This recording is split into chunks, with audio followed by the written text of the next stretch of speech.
साध संगत जी, वाहिगुरु जी का खालसा, वाहिगुरु जी की फतेह जी। अब हम आज की संध्या आरंभ करेंगे और संध्या आरंभ करने से पहले मूल मंत्र का एक बारी सारों ने हमने जाप करना है। एक ओंकार सतनाम करता पुरख, निर्भव निर्वैर अकाल मूरत, अजूनी सैभंगुर प्रसाद जप। आद सच जुगाद सच है भी सच, नानक होसी भी सच। देखो संगत जी, आज का जो पाठ है पाठ पंजवा, लगा मात्रा।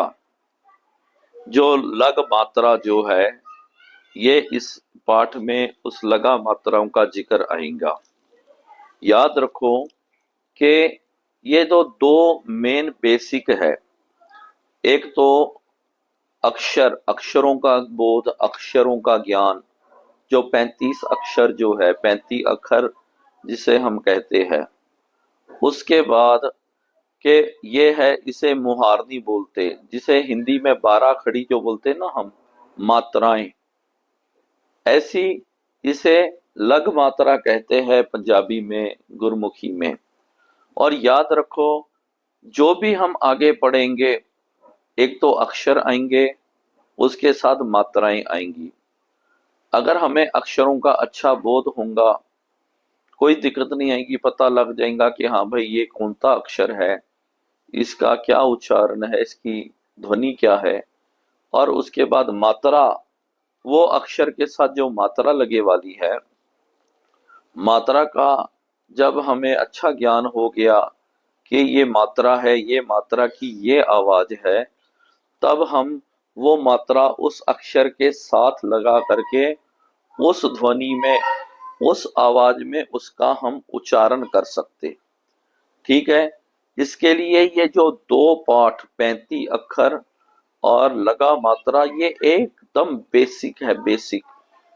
जितना हम इसे अच्छी तरीके से पढ़ेंगे, याद करेंगे, उतना हमें अच्छा फायदा होगा। ठीक है। अब हम लगा मात्रा शुरू करते हैं। सबसे पहली जो है उसे मुक्ता बोलते। मुक्ते का मतलब जिसके साथ कोई अक्षर नहीं आता, जो सिर्फ अक्षर है, कोई मात्रा नहीं लगती, उसे मुक्ता बोलते। फिर मात्राओं की शुरुआत करने से होती है। कन्ना जो साइड में आता है, कन्ना। उसके बाद आती है सिहारी, जिसे हम हिंदी में छोटे ई की मात्रा बोलते, उसे सिहारी कहा जाता है।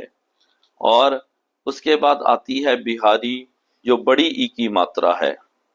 फिर फिर जो एक नीचे जो एक डैश आता, उसे औंकड़ बोलते, औंकड़।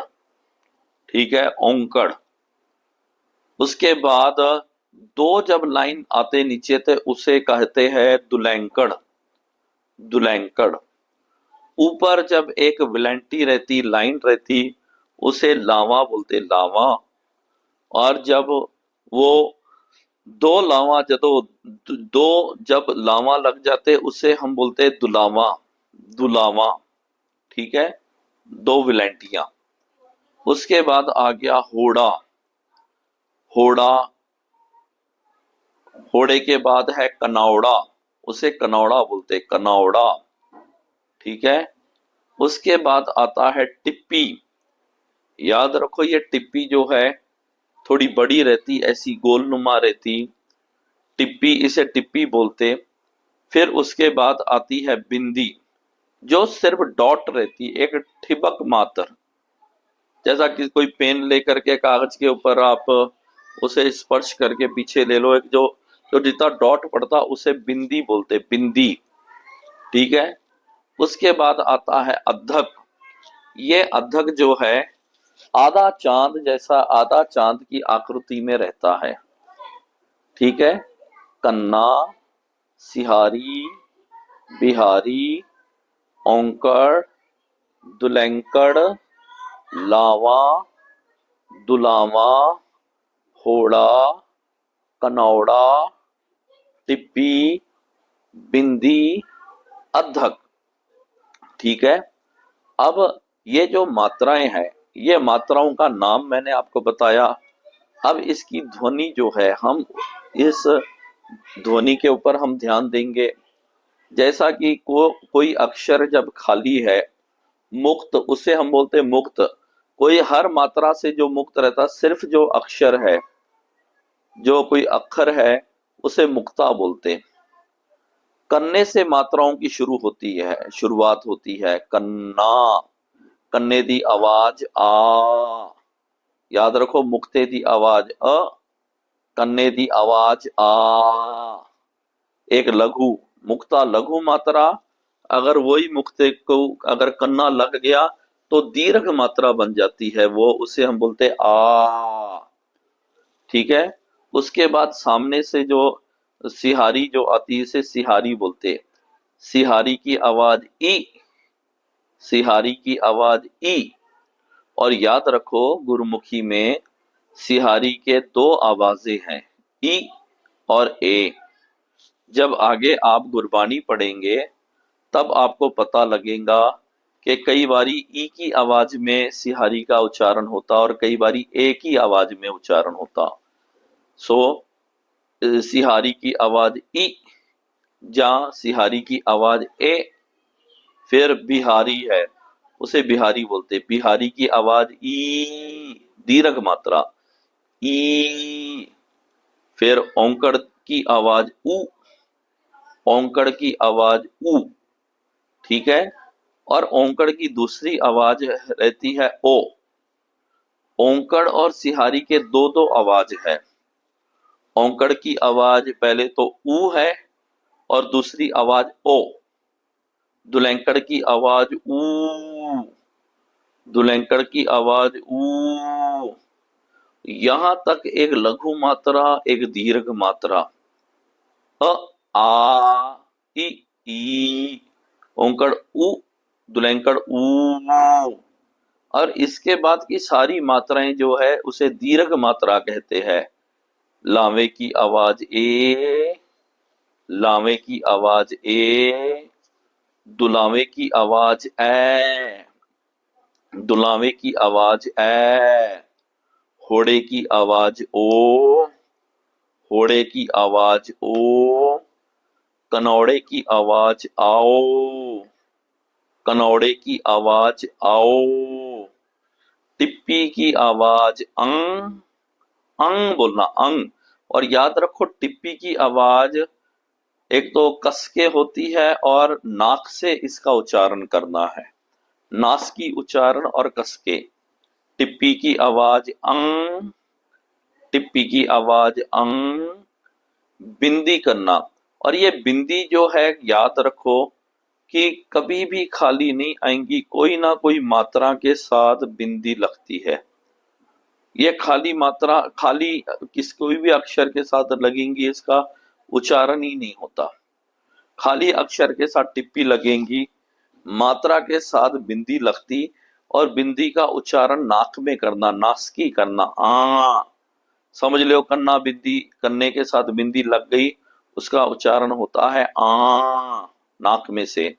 अधक दी, बिंदी दी, बिंदी करने दी आवाज आ। फिर आ गया अधक, अधक दी आवाज अ, कस के, अधक दी आवाज अ। ठीक है।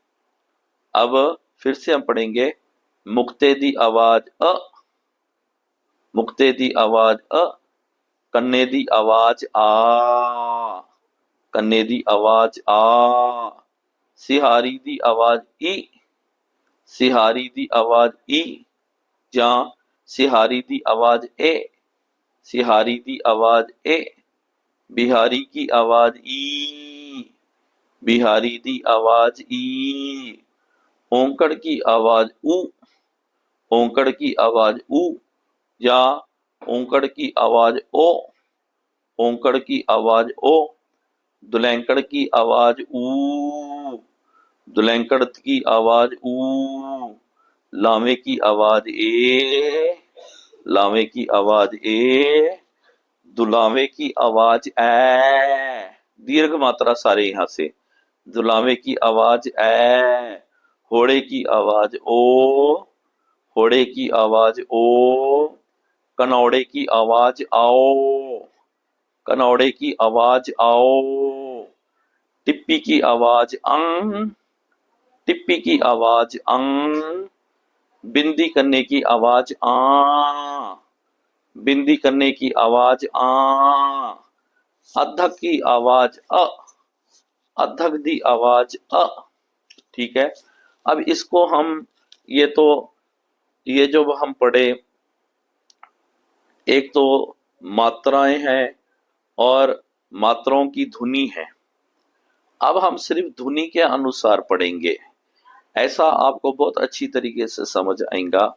और हिंदी जब हम पढ़ते हैं, जिसे हम 12 खड़ी बोलते, 12 खड़ी भी ऐसी ही पढ़ी जाती है।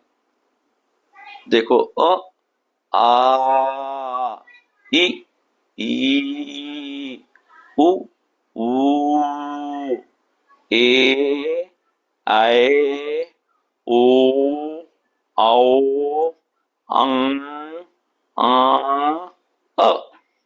ठीक है। अ, आ, इ, ई, जा, ए, ई, उ, ऊ, जा, ओ, ऊ, ए, आए, ओ, आओ, अंग, आ, अ। ठीक है। अ, आ, इ, ई, उ, ऊ, ए, आए, ओ, आओ, अंग, आ, अ। ठीक है। ये संध्या को आप अच्छी तरीके से याद करो जी। हाँ जी, वाहिगुरु जी का खालसा, वाहिगुरु जी की फतेह जी।